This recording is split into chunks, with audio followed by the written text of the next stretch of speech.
خالد نے یہ پہلی جنگ لڑی، لیکن وہ سمجھتا تھا کہ وہ مسلمانوں کو شکست نہیں دے سکا۔ آج 4 برس بعد وہ اس سوچ میں غرق تھا کہ مسلمانوں کی یہ طاقت عام انسانوں کی طاقت نہیں تھی، کوئی راز ہے جسے وہ ابھی تک نہیں پا سکا۔ اسے اہل قریش کی کچھ خامیاں یاد آنے لگیں، کچھ باتیں اور کچھ اعمال اسے اچھے نہیں لگ رہے تھے۔ اسے یہودیوں کی 2 بڑی خوبصورت عورتیں بھی یاد آئیں جو اہل قریش کے سواروں میں گھل مل گئی تھیں۔ وہ جانتا تھا کہ یہودی اپنے نسوانی حسن کے جادو سے اہل قریش پر چھا جانے کی اور انہیں مسلمانوں کے خلاف استعمال کرنے کی کوشش کر رہے ہیں۔ یہ طریقہ اسے پسند نہ تھا، لیکن ان میں سے ایک عورت ایک روز خالد سے ملی تو خالد نے محسوس کیا کہ یہ عورت جو کچھ کہہ رہی ہے اس میں عقل و دانش ہے۔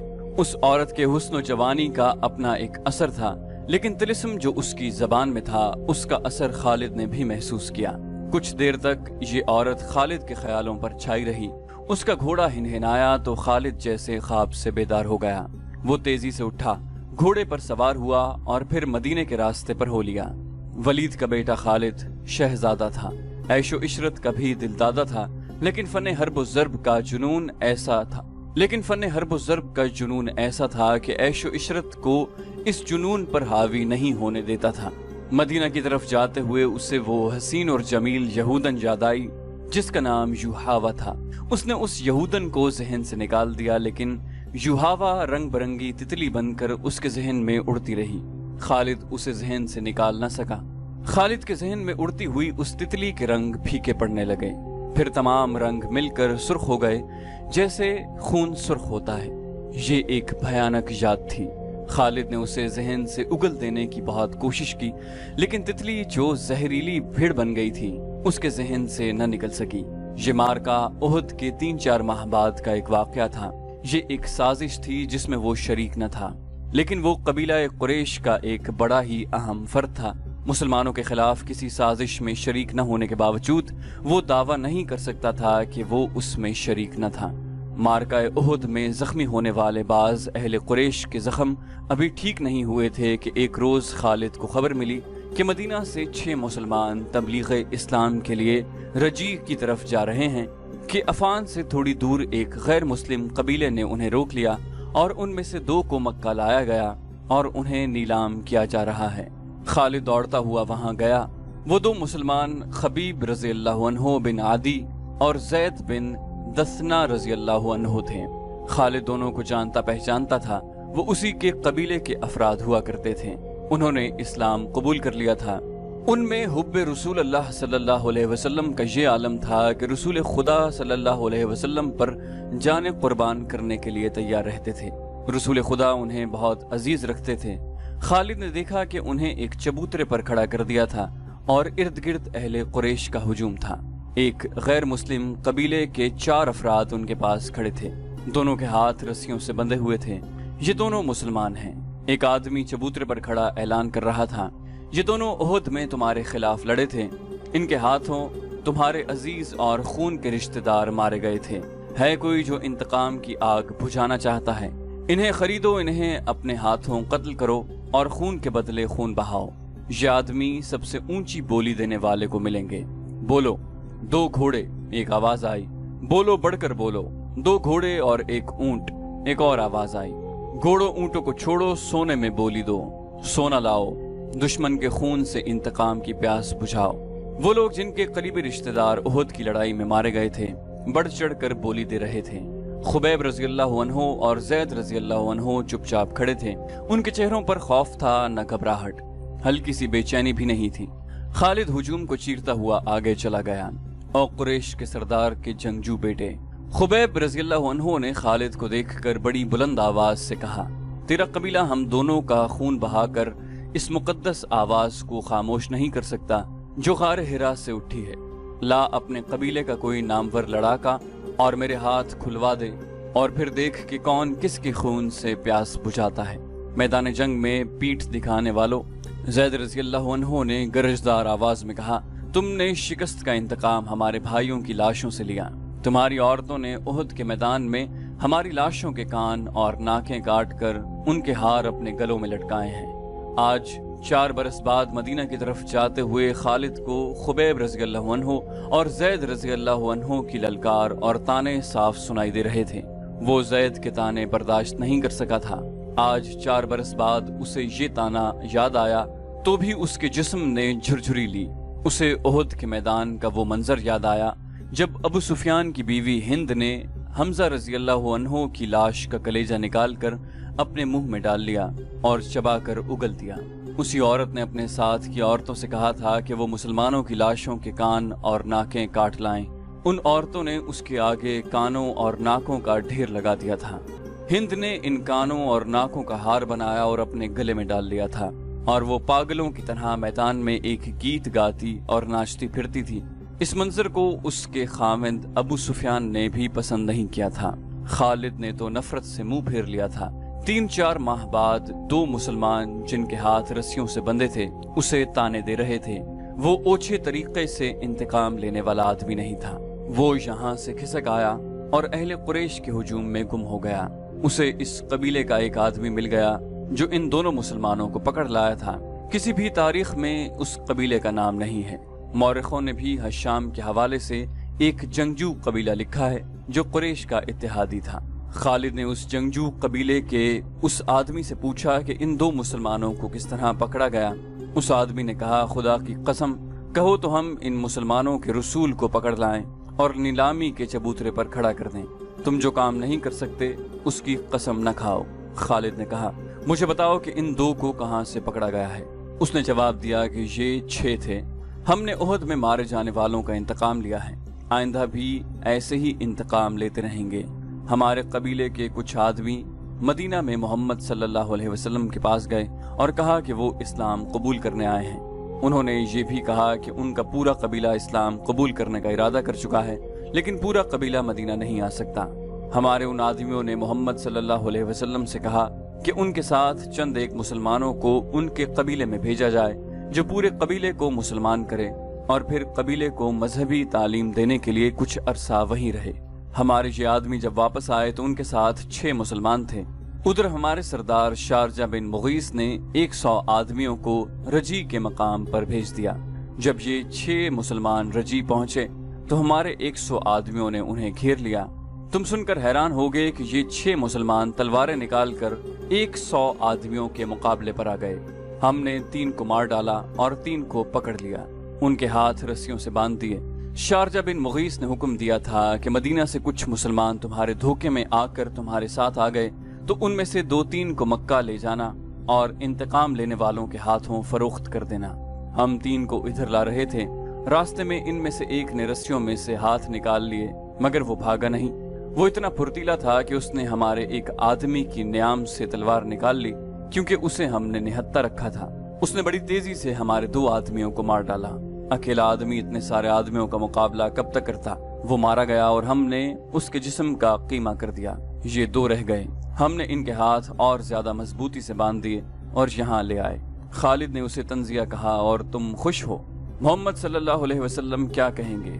अहले कुरैश और उनके दोस्त कबीले इतने बुज़दिल हो गए हैं कि अब धोखा देने और 6 आदमियों को 100 से मरवाने पर उतर आए हैं। क्या तुमने मुझे ये बात सुनाते शर्म महसूस नहीं की? क्या उन 100 आदमियों ने अपनी माओं को शर्मसार नहीं किया जिनका उन्होंने दूध पिया है? तुमने मैदान जंग में मुसलमानों का क्या बिगाड़ा था? वलीद के बेटे, उस आदमी ने कहा, क्या तुम मोहम्मद की ताकत का मुकाबला कर सकते हो? बदर में 1000 कुरैश 313 मुसलमानों से मार खाए थे। ओहद की लड़ाई में मोहम्मद के पैरोकार कितनी तादाद में थे? 700 से कम, ज्यादा नहीं। कुरैश कितने थे? हजारों। सुन खालिद बिन वलीद, मोहम्मद के हाथ में जादू है। जहाँ जादू चलता है वहाँ तलवार नहीं चल सकती। फिर तुम्हारी तलवार किस तरह चल गई? खालिद ने पूछा। अगर मोहम्मद के हाथ में जादू है तो वो तुम्हारे सरदार शारजा बिन मुगीस के धोखे में किस तरह आ गया? उसके 4 आदमियों को किस तरह मार डाला? इन 2 को मोहम्मद का जादू आजाद क्यों नहीं करा देता? तुम जिस चीज का मुकाबला करने की जुर्रत नहीं रखते उसे जादू कहते हो।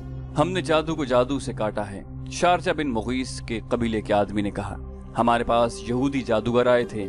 उनके साथ 3 जादूगरनियां भी थीं। उनमें से एक का नाम युहावा है। हमने अपनी आंखों से देखा है, एक घनी झाड़ी में से एक बर्छी जमीन से सरकती हुई बाहर आई। ये बर्छी झाड़ी में वापस चली गई और सांप बनकर वापस आई। ये सांप वापस झाड़ी में चला गया। मदीना की तरफ जाते हुए उसे ये वाकया याद आ रहा था। वो इसे याद नहीं करना चाहता था, लेकिन जहरीली भीड़ों की तरह ये याद उसके ऊपर भिनभिनाती रही। उसे युहावा याद आई।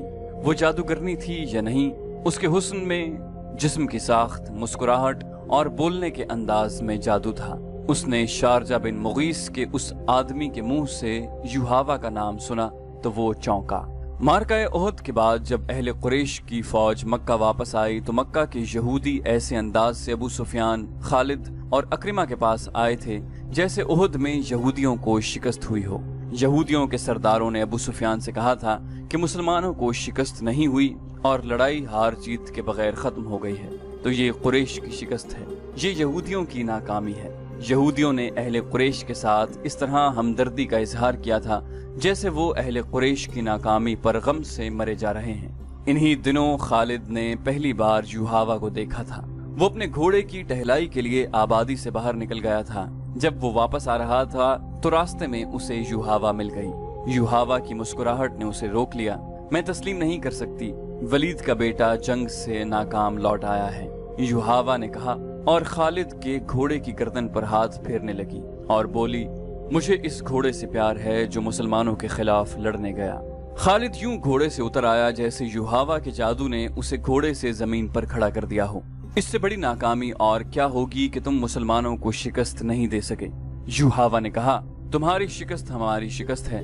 अब हम तुम्हारा साथ देंगे, लेकिन तुम्हारे साथ होते हुए भी तुम हमें अपने साथ नहीं देख सकोगे। खालिद ने यूं महसूस किया जैसे उसकी जबान बंद हो गई हो। तलवारों, बर्छियों और तीरों की बौछारों का मुकाबला करने वाला खालिद युहावा की मुस्कुराहट का मुकाबला न कर सका। अगर यहूदी हमारे साथ नहीं होंगे तो हमारे किस काम आ सकेंगे? खालिद ने पूछा। क्या तुम समझते हो कि सिर्फ तीर ही इंसान के जिस्म से पार हो जाता है? युहावा ने कहा, औरत का तबस्सुम तुम जैसे दलेर और जर्री मर्दों के हाथों से तलवार गिरा सकता है। खालिद इससे कुछ पूछना चाहता था लेकिन कुछ पूछ न सका। युहावा ने उसकी आंखों में आंखें डाली और फूलों की पंखड़ियों जैसे होंठों पर तबस्सुम आ गया। युहावा आगे चल पड़ी। खालिद उसे देखता रहा। उसके घोड़े ने खुर मारा तो खालिद अपने आप में आ गया।